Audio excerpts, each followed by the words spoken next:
Hi friends, share বাজার রহস্য চ্যানেলে আপনাদের স্বাগত। আশা করি আপনারা ভালো আছেন এবং সুস্থ আছেন। ফ্রেন্ডস, রিজার্ভ ব্যাংকের গভর্নর শক্তিকান্ত দাস কালকে আফটার মার্কেট ক্লোজ একটা টিভিতে ইন্টারভিউতে খুব অত্যন্ত তাৎপর্যপূর্ণ কিছু কথা বলেছেন, যার প্রভাব কিন্তু আগামী 4-5 মাস ধরে মার্কেটে থাকবে। প্রথমত হচ্ছে ওনাকে যখন টিভির অ্যাঙ্কার প্রশ্ন করে যে সারা ধরুন আজকে ইউএসএতে ইন্টারেস্ট রেট কাট করা হচ্ছে,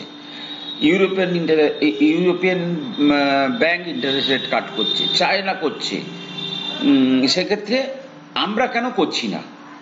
তো সেই প্রশ্নের উত্তরে তিনি বলেছেন যে দেখুন, প্রথম কথা হচ্ছে ইন্টারেস্ট রেট কাট, ইনফ্লেশন, গ্রোথ, তিনটে কিন্তু লিঙ্ক। যদি আজকে আপনি ইউরোপিয়ান কান্ট্রিগুলোর কথা ভাবেন বা ইউএস এর কথা ভাবেন, সেখানে কিন্তু গ্রোথ অত্যন্ত সিগনিফিকেন্টলি নিচে নেমে এসছে, ঠিক আছে? হ্যাঁ, সেখানেও ইনফ্লেশন কম বেশি মানে কন্ট্রোলে আছে। তো সেখানে যেহেতু ইনফ্লেশন কন্ট্রোলে আর গ্রোথ নিচে নেমে যাচ্ছে, তাই কিন্তু তারা ইন্টারেস্ট রেট কাট করতে বাধ্য। কিন্তু ইন্ডিয়ার ক্ষেত্রে যেটা দেখা যাচ্ছে, এখনো পর্যন্ত কিন্তু রিস্ক অফ ইনফ্লেশন বাড়ার ক্ষেত্রে এখনো পর্যন্ত রিস্ক আছে। দ্বিতীয়ত, আমাদের যদি ইনফ্লেশন এবং গ্রোথ দেখেন, তাহলে আমরা খুব কমফোর্টেবল পজিশনে আছি। অর্থাৎ ধরুন আজকে 4-4.5%-এর ইনফ্লেশন আর 7.2%-এর হচ্ছে গ্রোথ।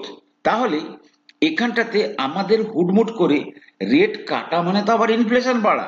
তাহলে এই মুহূর্তে যদি আমরা রেট কাট করি, এমনিতে এই 3 মাস অর্থাৎ সেপ্টেম্বর, অক্টোবর, নভেম্বর, এইগুলোতে ইনফ্লেশন হাইক হওয়ার প্রবণতা বেশি থাকে। তাই এই টাইমগুলোতে ইন্টারেস্ট রেট কাট করাটা আমাদের জন্য ঠিক হবে না। এবং তিনি আরো বলেছেন, he indicated no urgency to follow global policy maker in easing rates. Global policy মেকাররা যা করছে সেই জিনিস আমাদের করতে হবে, তার কোনো মানে নেই। Though inflation is expected to moderate, thus emphasize the need of for vigilance. অর্থাৎ আমরা ক্লোজলি মনিটর করব। এবং ওনার কথাতে যেটা বোঝা যাচ্ছে, হয়তো ডিসেম্বরের মধ্যে উনি কিন্তু কোনো রকমের রেট কাট না করে জানুয়ারি ফেব্রুয়ারির দিকে কিন্তু রেট কাট করার কথা ভাবছেন। মিনস এটা কিন্তু মার্কেট কিভাবে নেবে সেটা কিন্তু পরিষ্কার বোঝা যাবে সোমবার দিন। অর্থাৎ তার এই খবরকে মার্কেট ডিসকাউন্ট করবে সোমবার। অন্যদিকে গভর্নমেন্টের আরেকটা পলিসি ডিসিশনের জন্য গতকাল দুটো শেয়ার, মহানগর গ্যাস লিমিটেড এবং আইজিএল, দুটো শেয়ার কিন্তু দারুণভাবে ক্র্যাশ করেছে। প্রায় 14-15% ক্র্যাশ করে গেছিল, কিছুটা উপরে গিয়ে বন্ধ হয়েছে। বহু জায়গাতে আপনারা দেখছেন, বহু কোম্পানি কিন্তু কোথায় 13%, কোথায় 14%। এর আগে বিভিন্ন কারণে বাজাজ অটো ক্র্যাশ করলো 13-14%। আজকে এমজিএল, আইজিএল, এছাড়া আরো অনেক শেয়ার আছে। ধরুন অ্যাভিনিউ সুপারমার্ট, তারাও ক্র্যাশ করেছে। তো মার্কেটে যেখানে ভ্যালুয়েশন হাই, সেখানে কিন্তু ক্র্যাশ করছে। এদের ক্ষেত্রে ব্যাপারটা কি না, গভর্নমেন্ট বলে দিয়েছে যে আমরা যে তোমাকে চিপ গ্যাসটা সাপ্লাই করতাম, এগুলো বিশেষ করে কোথায়, ধরুন আইজিএল, দিল্লিতে এরা গ্যাস দেয়, দিল্লিতে থ্রু পাইপলাইনের মাধ্যমে। এমজিএল ওই রকম ভাবে আরো অন্যান্য জায়গায় দেয়। আমরা এই যে 20% অ্যাডহক রিডাকশন, মানে তোমাদেরকে যা সাপ্লাই দিচ্ছিলাম চিপ গ্যাস, তার পরিমাণ আমরা 20% কেটে দেবো। এবারে যদি গ্যাস, ধরুন গ্যাস সাপ্লাই যদি 20% কমিয়ে দেয়, সেক্ষেত্রে কোম্পানিরা কি করে না, তারা তখন গ্যাসের রেট বাড়িয়ে দিয়ে তাদের রেভিনিউ এবং প্রফিটকে ব্যালেন্স করে। কিন্তু এক্ষেত্রে গভর্নমেন্ট তাদের জন্য এই জিনিসও করছে, যাতে তারা মহারাষ্ট্রের ইলেকশন, দিল্লির ইলেকশনের আগে তারা যাতে এইভাবে কোনো না বাড়াতে পারে। এই সমস্ত কিছুকে মিলিয়ে কালকে এমজিএল এবং আইজিএল এর স্টক কিন্তু খুব ভালোভাবে ক্র্যাশ করেছে। গভর্নমেন্টের কোনো শেয়ার যখন আপনার পোর্টফোলিওতে রাখবেন, তখন কিন্তু আপনাদেরকে সবসময়ের জন্য অত্যন্ত ভিজিল্যান্ট থাকতে হবে। কখন কিভাবে কোথায় কি ধরনের খবর আসবে, তার আউটকাম কি, সবকিছু তার উপর নির্ভর করে। ফ্রেন্ডস, কোয়ার্টার 2 রেজাল্ট সিজন প্রথমত হচ্ছে গতকাল জিও ফাইন্যান্সের রেজাল্ট এসছে। জিও ফাইন্যান্স আপনাদের অত্যন্ত হট ফেভারিট একটা শেয়ার, কিন্তু যদি দেখা যায় জিও ফাইন্যান্সের যে এবারের যে রেজাল্ট, রেজাল্ট আপনাকে দেখলে মনে হবে ভালো, কিন্তু আপনি এক্সপ্লেনেশন দিতে পারবেন না যে কি করে ভালো। ধরুন জিও ফাইন্যান্স গত জুন কোয়ার্টারে কত ছিল, 418 কোটি টাকা রেভিনিউ, ঠিক আছে, প্রফিট 313 কোটি। এবারে 694 কোটি টাকা রেভিনিউ, প্রফিট কত, 689 কোটি টাকা। টাকাটা কোত্থেকে এলো? দেখুন, আদার ইনকাম। আদার ইনকামটা কি? Dividend income. অর্থাৎ রিলায়েন্সের জিও ফাইন্যান্সের কাছে রিলায়েন্সেরও শেয়ার আছে। যখন যখন আলাদা করা হয় তখন টোটাল সবকিছু কিন্তু আলাদা করা হয়। তার রিজার্ভ আলাদা করা হয়েছে, তার কত পার্সেন্ট হোল্ডিং জিওতে থাকবে সেটা আলাদা করা হয়েছে, সবকিছু মিলে কিন্তু আলাদা করা হয়েছে। সেক্ষেত্রে তার কাছে রিলায়েন্সের যতটুকু শেয়ার ছিল তার এগেনস্টে যে কি বলে ডিভিডেন্ডটা তারা কিন্তু বছরের এই টাইমটাতে প্রতি বছরই পায়। যেমন ধরুন গত সেপ্টেম্বরে পেয়েছিল 218 কোটি টাকা, এবারে তারা পেয়েছে 226 কোটি টাকা। সুতরাং সেই নিরিখে যদি দেখা যায় জিও ফাইন্যান্সের কিন্তু রেজাল্টে তেমন কোনো আহামরি কোনো জিনিস নেই। তাও আমরা যদি একটু চার্টটা দেখার চেষ্টা করি, জাস্ট কি অবস্থায় আছে জিও ফাইন্যান্স, এক সেকেন্ড, জিও ফাইন্যান্সিয়াল সার্ভিস। ওকে, যদি আমি এর চার্টটা দেখি, আমরা উইকলি চার্ট দেখব।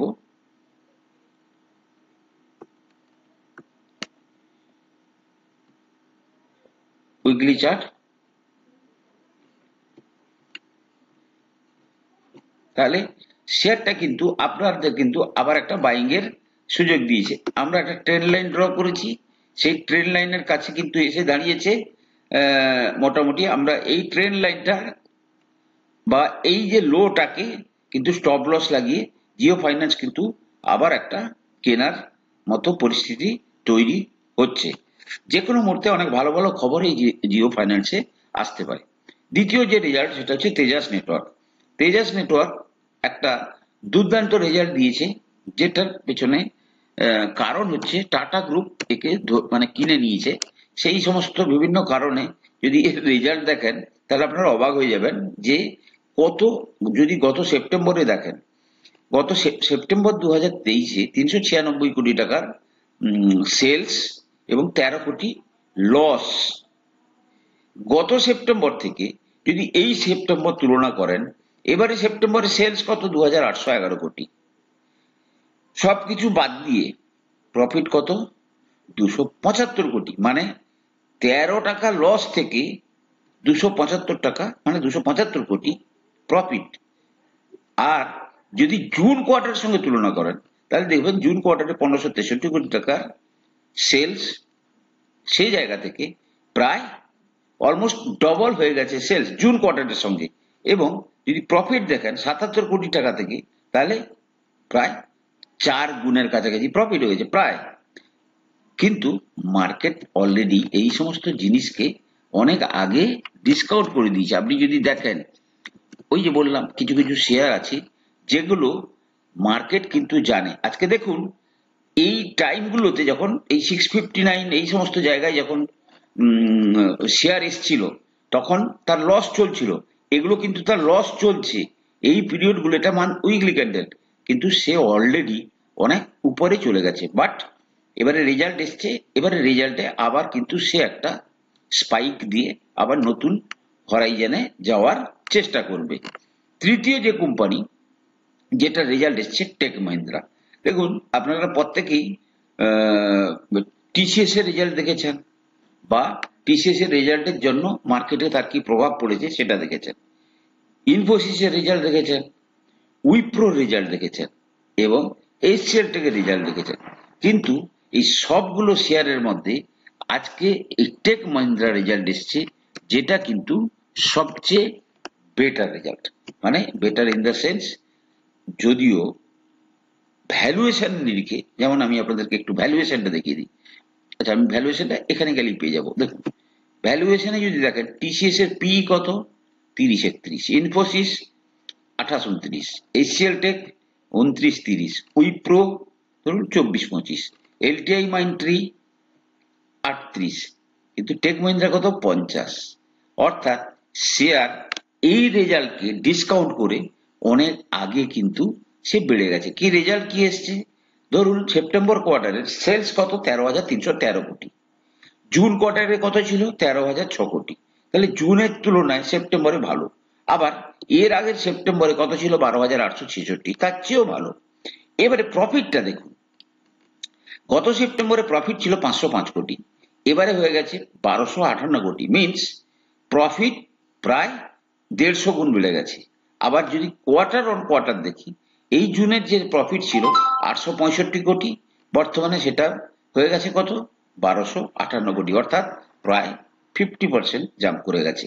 সে জায়গায় আমি যদি দেখি যে টেক মহিন্দ্রা শেয়ারের যে চার্ট যেটা বলছে, সেই চার্ট অনুযায়ী কিন্তু টেক মহিন্দ্রাতে কিন্তু দেখুন মেনলি যতটা আপনি টিসিএস ইনফোসিসকে বিলিভ করতে পারেন, কিন্তু এর ক্ষেত্রে মানে আনপ্রেডিক্টেবল কিছুটা আর কি। মানে এর যে ধরুন আজকেই ভালো রেজাল্ট দিয়েছে, যদি তার সেই কনসিস্টেন্সি দেখুন, রেজাল্ট ভালো আসবে সেটা অলরেডি মার্কেট দেখিয়ে দিয়েছে, এবং সে তার অল টাইম যে হাই, যেরকম আপনারা আইটি ইন্ডেক্সে দেখেছিলেন, তাহলে এই যে এই কন্ডিশনটাতে কিন্তু অলরেডি সে ব্রেকআউট করে বসে আছে। এবারে আপনি চিন্তা করুন সে ক্লোজিং কোথায় দিয়ে আছে, 1687। এবারে সে এখান থেকে আরামসে কিছু কয়েক মাসের মধ্যে কিন্তু বড় জাম্প দেবে। তাহলে চার্ট দেখলে কি বোঝা যায়, দেখুন এখানে দুটো কন্ডিশন হতে পারতো, এখানে খারাপ হলে সে নিচে আসতো, ভালো হলে সে উপরে যেত, কিন্তু মার্কেট যেভাবে ক্লোজিং দিয়েছে সেখানে কিন্তু বোঝাই যাচ্ছে যে শেয়ারটা উপরে যাওয়ার প্রবণতাটা বেশি। অন্যদিকে এইচডিএফসি ব্যাংকের রেজাল্ট এসছে, রেজাল্ট ভালো, রেজাল্ট ভালো, এইচডিএফসি ব্যাংকের রেজাল্ট ভালো হয়েছে, কিন্তু মার্কেট সবচেয়ে বড় যে জিনিসটাকে নিয়ে ধাক্কা দেয় সেটা কিন্তু খারাপ এসছে। রেজাল্ট দেখুন, রেজাল্ট দেখলে একদম পুরো দারুণ। যেমন ধরুন 83,000 কোটি টাকার সেলস, গত জুনে ছিল 81,500, তার আগের সেপ্টেম্বরে ছিল 75,000। সেলস বেড়েছে, প্রফিট 17,312 থেকে বেড়ে হয়েছে 18,627, 17,188 থেকে বেড়েছে 18,627। কিন্তু তার যে এনপিএ, নন পারফর্মিং অ্যাসেট, মানে যে টাকা আসবে না বলে মনে হচ্ছে, সেটার পরিমাণ হিউজ বেড়ে গেছে। সুতরাং মান্ডের মার্কেটে তার কিভাবে রেজাল্টটাকে মার্কেট রিয়াক্ট করবে সেটা কিন্তু $1,000,000 কোশ্চেন। ফ্রেন্ডস, আজকে আমরা একটা শেয়ার নিয়ে চর্চা করব, টেকনো ইলেকট্রিক। টেকনো ইলেকট্রিক এটা হচ্ছে মেনলি একটা ইপিসি, মানে এরা হচ্ছে টেকনো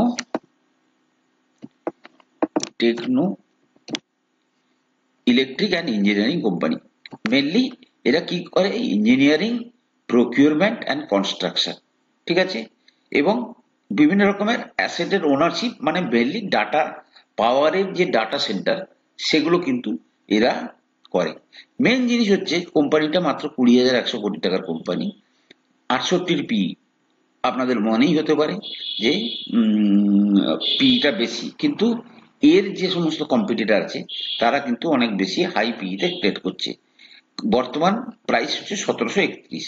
বাট মেন জিনিস হচ্ছে যেটা লোভনীয়, সেটা হচ্ছে কি ফ্রেন্ডস, দেখুন ম্যানেজমেন্টের কথা আপনার 80% টাইমে মেলে, কোথাও কখনো না মিললেও এই সমস্ত যে কোম্পানি, এই কোম্পানিগুলোকে আপনাদেরকে কিন্তু বিশ্বাস করে এগোতে হবে, এবং যারা বিশ্বাস করে এগোয় তারাই কিন্তু মার্কেটে সবচেয়ে বেশি পয়সা রোজগার করতে পারে। প্রথম কথা বলি, শুধু যে জিনিসটা অত্যন্ত ভালো আমি সেটাই শুধু, এর যদি অর্ডার বুক এবং ফিউচার গাইডেন্স যদি দেখেন, বলছে কারেন্ট আনএক্সিকিউটেড অর্ডার কত, 9,100 কোটি। এবারে তার আগে আমি আপনাকে দেখাবো যে তার এক্সিকিউশন কত হচ্ছে। ইয়ারলি। গত বছর কত হয়েছিল? 1500 কোটি টাকার অর্ডার, 268 কোটি টাকার প্রফিট। ক্লিয়ার? এবারে দেখুন 1500 নিরিখে ভাবুন। তাহলে এবারে সে কত বলছে? আনএক্সিকিউটেড অর্ডার কত? 9100 কোটি। এবং with the company being L1, মানে আরো 1200 কোটি তারা L1 হয়ে আছে। এছাড়াও এক্সপেক্টেড টু ব্যাগ অ্যারাউন্ড 3000 কোটি from beads in the pipeline worth of 5000 crore। 5000 কোটির মধ্যে প্রায় 3000 কোটি টাকা তারা আরো পাবে। ঠিক আছে, তাহলে মানে সর্বসাকুল্যে দেখা যাচ্ছে 13-14 হাজার টাকার তার অর্ডার বুক অলমোস্ট আপনি ভাবতে পারেন। রেভিনিউ এবার কি বলছে? বলছে 2025 মানে যে ফাইন্যান্সিয়াল ইয়ারটা চলছে 2500 কোটি টাকার তাদের রেভিনিউ হবে। এবার যদি আপনি দেখেন 24-এর রেভিনিউ কত ছিল? 1502। ক্লিয়ার? 25-এ কত হচ্ছে? 2500, মিনস এখান থেকে প্রায় 60% আপ হবে। ক্লিয়ার? দেখুন 2500 কোটি এবং এর তার পরের বছর অর্থাৎ 26-এ 3500 কোটি। ঠিক আছে, সেক্ষেত্রে 2500 এবং 3500-র এগেনস্টে তারা যে ইপিএসটা আশা করছে 35 ফলোড বাই 50, মানে এই ফাইন্যান্সিয়াল ইয়ারে বর্তমান তার গত ফাইন্যান্সিয়াল ইয়ারে তার ইপিএস কত ছিল? 24, ধরুন 25। ঠিক আছে, যদি তার ইপিএস 35 হয় মানে ইপিএস কত বাড়ছে 25-এর নিরিখে? তাহলে 25 প্রায় 40% ইপিএস এবারে বাড়বে, প্লাস তারপরের বছরও এই 35টা হয়ে যাচ্ছে কত? 50। আশা করি আপনাদেরকে বোঝাতে পারছি। এরপরে তাহলে 2500, 3500, ইপিএস 35 এবং 50 লং টার্ম গাইডেন্স ফর 2027 পর্যন্ত দিয়ে রেখেছে, যেখানে বলছে 75 হবে ইপিএস। ক্লিয়ার? তাহলে এই যে গাইডেন্স যারা দিচ্ছে তারা কিন্তু অর্ডার বুক দিচ্ছে, গাইডেন্স দিচ্ছে। এই সমস্ত জায়গায় যদি ভ্যালুয়েশন হাইও হয়, এখানে কিন্তু আপনাদেরকে অবশ্যই বাজি ধরতে হবে, না হলে কিন্তু আপনার অত্যন্ত কনজারভেটিভ হলে কিন্তু দেখুন বহু ভ্যালুয়েশন শেয়ার আমার পছন্দ হচ্ছে না, কিন্তু আমি অ্যাটলিস্ট একটা কিনে রেখেছি। আমি ওয়া ব্যাগ 1100-1200 টাকার জন্য আমার পছন্দ হয়নি, আমি একটা কিনে রেখেছিলাম, আজকে 2000-এর কাছাকাছি চলে গেছে। যে আমি যেগুলো একটা দুটো অর্থাৎ কিনতে ইচ্ছা করছে না তাও কিনে রেখেছি, সেগুলো ডবল হয়ে যাচ্ছে। মিনস আমি যেটা বলতে চাইছি যে যারা হাই ভ্যালুয়েশনে চলছে তারা কিন্তু continue to be highly valued still 2030, কারণ তাদের কাছে বিজনেস আউটলুক আছে। ঠিক আছে, আরো একটা দেখুন, currently setting up 40 megawatt data center in Chennai which is in the implementation stage and not yet revenue আসেনি এখনো পর্যন্ত। The first page of the Chennai data center is expected to be commission Q3 financial 2025, মানে March কি বলে এই ডিসেম্বরের মধ্যে। Significant investment made in data center development with 305 কোটি already spend. Indian data center market projected to grow from 2 gigawatt, বর্তমান যেটা আছে 2024-এ সেটা থেকে ডবল হয়ে গিয়ে হয়ে যাবে কত? 4.77 by 2029, driven by cloud adoption, data localization and technological advancement. সুতরাং বিভিন্ন কথা মাথায় রেখে দিস শেয়ার শুড মানে বি ইন ইয়োর পোর্টফোলিও অবশ্যই। সুতরাং এই শেয়ারটাকে আপনারা কিন্তু স্টাডি করুন ফ্রেন্ডস। আমি কোনো সেবি রেজিস্টার্ড অ্যানালিস্ট নই। কোনো শেয়ারে কেনা বা বিক্রির আগে আপনারা কিন্তু আপনাদের ফাইন্যান্সিয়াল অ্যাডভাইজারের পরামর্শ নিয়ে কিন্তু শেয়ারে কেনা বা বিক্রির সিদ্ধান্ত নেবেন। ভালো থাকুন, সুস্থ থাকুন, কথা হবে পরের এপিসোডে।